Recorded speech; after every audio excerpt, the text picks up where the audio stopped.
اعوذ باللہ من الشیطان الرجیم بسم اللہ الرحمن الرحیم صلی اللہ تعالی علی حبیبہ محمد وسلم۔ بسم اللہ الرحمن الرحیم۔ معزز خواتین و حضرات، قرآن فہمی کے سلسلہ سوالات و جوابات میں آج نئے ایپیسوڈ کے ساتھ ہم آپ کے سامنے حاضر ہیں۔ آج ڈسکس کیا جانے والا جو موضوع ہے وہ ہے مشورہ کرنا۔ کائنات کی تمام نوعوں کو جب غور سے دیکھا جاتا ہے یا غور و فکر کیا جاتا ہے تو اس میں انسان ایک ایسی نوع ہے جسے معاشرت کے لیے پیدا کیا گیا۔ یہ ایک دوسرے کے کام آتا ہے، ایک دوسرے کا دکھ درد بانٹتا ہے، ایک دوسرے کو دکھ اور تکلیف بھی دے سکتا ہے۔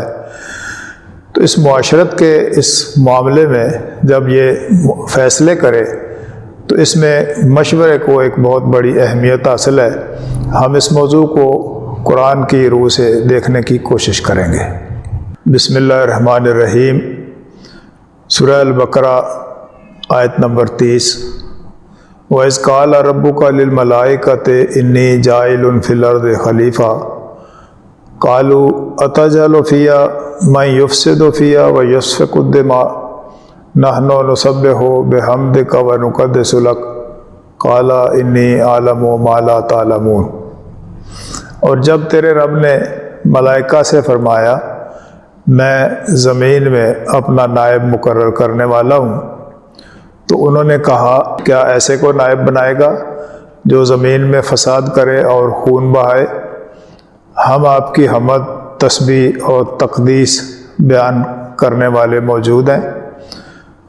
تو اللہ تعالیٰ نے فرمایا قال انی اعلم ما لا تعلمون، فرمایا جو میں جانتا ہوں وہ تم نہیں جانتے۔ اس آیت میں جب اللہ تعالیٰ کا فرشتوں سے خطاب ہے اس میں یہ مشورہ کیا جا رہا ہے کہ میں زمین میں اپنا نائب مقرر کرنا چاہتا ہوں، اور بظاہر انہیں کہا نہیں گیا کہ آپ مشورہ دو، لیکن ان کا جواب میں مشورہ دینا کہ کیا ایسے کو نائب بنائے گا جو زمین میں فساد کرے اور خون بہائے، یہ ظاہر کرتا ہے کہ ان سے مشورہ مانگا گیا اور انہوں نے اپنا بہترین مشورہ دیا۔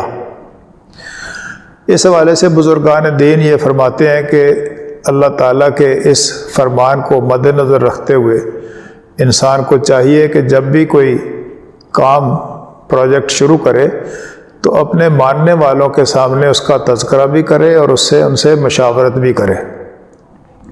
یہ مشورہ بھی ہوا اور انہوں نے جواب بھی دیا، اور پھر آگے اس جواب کے حوالے سے اللہ تعالیٰ نے اسماء کا علم آدم کو سکھا کے پھر فرشتوں کے سامنے پیش کر کے اس کا جب ٹیسٹ لیا گیا تو وہاں انہوں نے اپنی عقل کو عقل سلیمہ بناتے ہوئے یہ گزارش کی قالوا سبحانک لا علم لنا الا ما علمتنا، انہوں نے کہا بے شک آپ پاک ہیں اور ہم تو اتنا ہی جانتے ہیں جتنا آپ نے ہمیں سکھایا ہے۔ یعنی عقل کو استعمال بھی کیا گیا اور عقل کو عقل سلیمہ کے درجے میں قبول کیا گیا۔ چونکہ ہمارا موضوع مشاورت ہے، اسی حوالے سے ہم نے یہاں سے مشاورت کا پہلو اٹھایا۔ اب ہم اسی بات کو آگے لے کے چلتے ہیں۔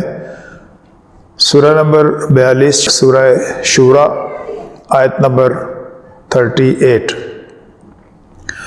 اس میں یہ بات کہی گئی، اس کا مفہوم ترجمہ ہے کہ وہ لوگ جو استجابت رکھتے ہیں اپنے رب کی، وہ ان کی صلات قائم ہوتی ہے اور وہ آپس میں مشورے سے کام لیتے ہیں۔ عربی کی آیت اگر آپ چاہیں گے تو میں پڑھ دیتا ہوں۔ والذین استجابوا لربہم واقاموا الصلاۃ وامرهم شورى بینہم ومما رزقناہم ينفقون، جو لوگ اپنے رب کی استجابت رکھتے ہیں ان کی صلات قائم ہوتی ہے اور وہ آپس میں مشورے سے کام کرتے ہیں اور اللہ کے دیے میں سے خرچ کرتے ہیں۔ یعنی اللہ تعالیٰ کی استجابت، اپنے رب کی استجابت رکھنے والا بندہ اس کی صلاحت بھی قائم ہوتی ہے، اور اس کا دوسرا جو پہلو سامنے آتا ہے وہ یہ کہ وہ مشورے سے کام کرتا ہے، وہ اپنے فیصلے کسی پر ٹھوستا نہیں ہے، مشاورت سے کام کرتا ہے۔ اور تیسرا اس کا جو ہنر سامنے آتا ہے وہ مما رزقناہم ينفقون، جو رزق ہم نے دیا اس میں سے خرچ کرتے ہیں، یعنی خرچ کے حوالے سے پہلے اس کی یہ طرز فکر بن جاتی ہے کہ یہ رزق مجھے میرے رب کی طرف سے دیا گیا ہے، اور اب میں اپنے رب کے بتائے ہوئے طریقے کے مطابق ہی اس میں سے خرچ کرتا ہوں۔ اب یہاں جو لوگ اپنے رب کی استجابت رکھتے ہیں ان کی صلاحت قائم ہوتی ہے، اور صلاحت کے قائم ہونے کے بعد ان کا جو معاملہ ہے وہ شورا بینہم، اس میں مشورے سے کام کرتے ہیں۔ اب یہ جو مشورے کی اہمیت ہے ہمارے روزمرہ کے معاملات میں بھی یہ بات اس طرح سے موجود ہے کہ اور کچھ نہ ملے تو دیواروں سے مشورہ کر لیا کرو، مشورے کے بغیر کیا ہوا کام اس میں غلطی رہ جاتی ہے۔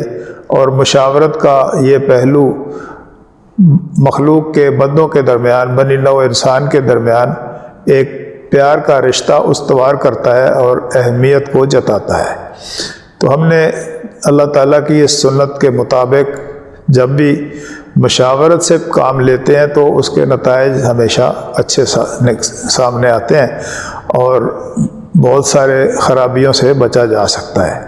اپنی زندگی میں ہمیں چاہیے کہ ہم مشاورت سے کام لیں، اور مشورے کو استعمال کرتے ہوئے بہترین فیصلوں کی طرف جایا جا سکتا ہے۔ اللہ تعالیٰ ہمیں قرآن کی اس حکم اور اس ہدایت کے مطابق اپنی زندگی میں مشاورت کے عمل کو رواج دینے کا شرف عطا فرمائے۔ وما علینا الا البلاغ۔